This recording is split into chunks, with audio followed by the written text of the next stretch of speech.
In this video, we're going to be talking about the Capital One Platinum Secured Card.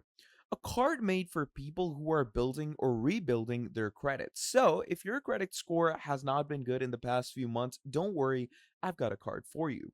The truth here is that this isn't about rewards, it's about accessibility and growth. With this card, you put down a refundable security deposit, which becomes your credit line. Now, depending on your financial situation, your deposit could be as low as $49, $99, or $200 to get a $200 starting credit line. What makes this card stand out is that you can earn access to a higher credit line after making on time monthly payments without having to deposit more money. There's no annual fee on this, so the cost is simply your deposit, which you'll eventually get back if you upgrade or close your account in good standing.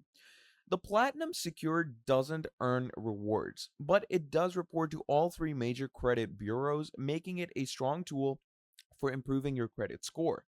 With responsible use, it can be the stepping stone to qualifying for Capital One's higher tier rewards cards.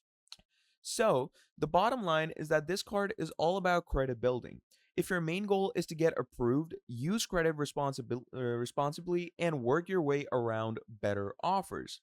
The Platinum Secured Card is one of the best secured cards on the market in 2025.